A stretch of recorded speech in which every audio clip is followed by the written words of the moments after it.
Demain, mercredi 8 décembre 2021 à 8h30 MN, Gouroux Claude comparaîtra devant la cour d'appel d'Abidjan pour être jugé pour des faits de blanchiment de capitaux portant sur la somme de 4,658 milliards de FCFA qu'il a détourné au terme de l'arrêt correctionnel définitif numéro 645/16 rendu le 27 juillet 2016 par la première chambre correctionnelle de la cour d'appel d'Abidjan Plateau. En effet, cet arrêt a condamné Gouroux Claude pour abus de confiance et blanchiment de capitaux portant sur le montant sus-indiqué et Khone Cheikh Oumar et autres pour complicité d'abus de confiance et blanchiment de capitaux portant sur le même montant.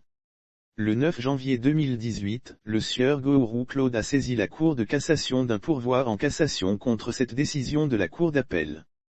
Le 28 novembre 2019, la Cour de cassation a cassé l'infraction de blanchiment de capitaux le concernant en confirmant définitivement celle d'abus de confiance portant sur les 4,658 milliards de FCFA. De fait, l'infraction de capitaux au terme de l'article 2 de la loi numéro 2005/554 du 2 décembre 2005 se définit comme l'infraction constituée par un ou plusieurs des agissements énumérés ci-après, commis intentionnellement, à savoir, la conversion, le transfert ou la manipulation des biens dont l'auteur sait qu'ils proviennent d'un crime ou délit.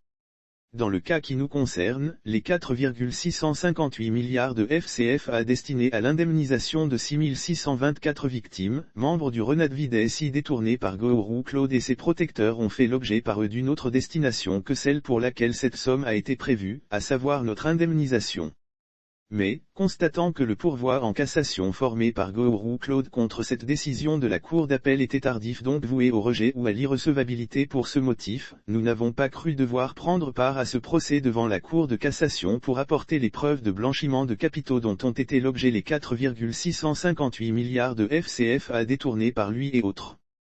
Pourquoi ?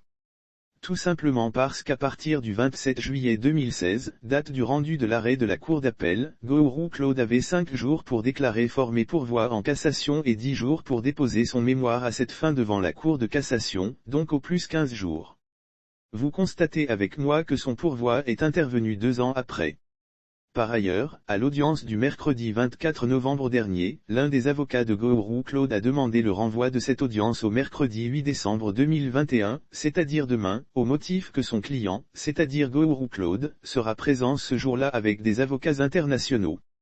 Aussi, Gouroux Claude a-t-il été aperçu ce jour du mardi 7 décembre 2021 autour de 11h au palais de justice du Plateau en train de passer des coups de fil. Nous espérons donc qu'il sera à l'audience prévue demain avec ses avocats internationaux, à l'effet d'enrichir le débat juridique sur la notion de blanchiment de capitaux. Quoique ce procès ne soit d'un aucun intérêt pour nous, parce que nous n'attendons pas le verdict relatif pour engager la responsabilité civile de Gouroux Claude et autres pour rembourser nos 4,658 milliards de FCFA détournés par lui et autres et pour cause, Gouroux Claude a été définitivement condamné à 20 ans de prison ferme pour abus de confiance, c'est-à-dire pour détournement de la somme de 4,658 milliards de FCFA et Khone Cheikh Oumar et autres définitivement condamnés à 20 ans de prison ferme pour complicité d'abus de confiance et blanchiment de capitaux portant sur le même montant. Curieusement, au lieu d'être à la maison d'arrêt et de correction d'Abidjan dite Maca, ces individus semblent être protégés par notre justice. Ils sont toujours en liberté. Puis, le nommé Gouroux Claude continue à escroquer des populations naïves en leur faisant miroiter une virtuelle indemnisation. À preuve, le 6 mars 2018, nous avons saisi le tribunal de première instance d'Abidjan Plateau d'une action en responsabilité civile délictuelle et quasi-délictuelle contre Gouroux Claude et autres, donc d'une action en remboursement de notre argent détourné sur le fondement de l'arrêt correctionnel du 27 juillet 2016 de la Cour d'appel d'Abidjan devenu définitif seulement sur l'action publique et non sur l'action civile. Cette affaire a fait l'objet d'un sursis à statuer dans l'attente de la décision de la Cour de cassation concernant le pourvoi en cassation formé par Gouroux Claude. Malgré cet arrêt de la Cour de cassation, le 28 janvier 2021, le tribunal d'Abidjan dans son jugement numéro 73 CIVF/A, a condamné solidairement Gouroux Claude, Khone Cheikh Oumar, Awandia Épouse Mbaye, DGB et Léo Kadi et Access Banque Côte d'Ivoire à nous payer la somme d'1 560 1. 210 560 000 FCFA. Mais, n'étant pas totalement satisfait de cette décision bien qu'ayant gagné le dit procès, nous avons fait appel de ce jugement pour l'audience du 8 octobre 2021 et pour cause. Premièrement, cette décision n'a pas statué sur les 2,6 milliards de FCFA indemnity perçus par M. Khone Sheikh Oumar pour créer le groupe Khone Co au motif que nous n'avons pas versé dans ladite procédure ladite preuve alors même qu'elle s'y trouvait. Deuxièmement, cette décision a condamné solidairement Access Bank Audit Paiement en mettant hors de cause Afriland First Bank alors qu'il s'agit de la même banque. Cette banque ne s'appelle plus Access Bank mais plutôt Afriland First Bank. S'agissant d'une condamnation solidaire, cela veut dire que la totalité du paiement de cette condamnation pécuniaire peut être imposée par nous au débiteur le plus solvable quitte à lui de poursuivre les autres pour chacun sa part, action récursoire.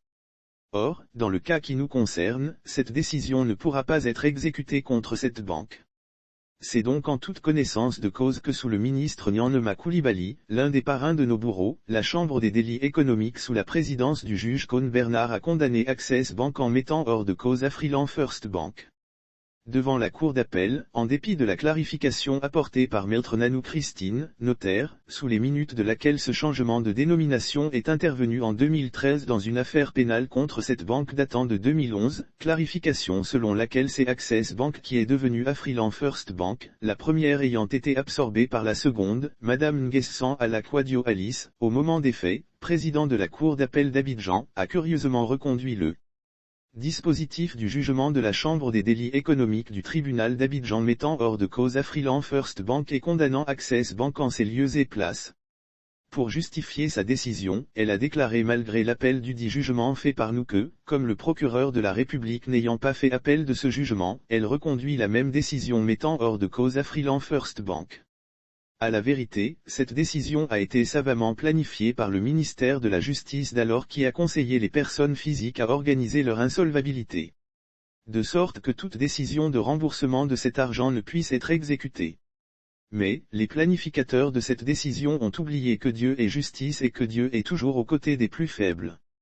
Dans notre procédure en cause d'appel, Afriland First Bank s'est accroché désespérément à cette décision en tentant de noyer le poisson dans l'eau, demandant au tribunal de confirmer le jugement objet d'appel, c'est-à-dire condamnant solidairement Access Bank en la mettant hors de cause. Pour ce faire, elle s'est prévalue du principe selon lequel, la responsabilité pénale est individuelle. N'étant pas condamnée pénalement, elle ne saurait répondre des conséquences civiles nées de la condamnation pénale prononcée contre Access Bank. Partant de ce principe, elle a raison. Face à cette situation, nous lui avons opposé l'article 189 de l'Acte uniforme sur le droit des sociétés commerciales qui dispose ce qui suit, attendu que l'article 189 alinéa 1 et 3 de l'Acte uniforme relatif au droit des sociétés commerciales, OADA, prévoit que, alinéa 1, la fusion est l'opération par laquelle deux ou plusieurs sociétés se réunissent pour n'en former qu'une seule soit par création d'une société nouvelle soit par absorption par l'une d'entre elles. Alinéa 3, la fusion entraîne transmission à titre universel du patrimoine de la ou des sociétés, qui disparaissent du fait de la fusion, à la société absorbante ou à la société nouvelle.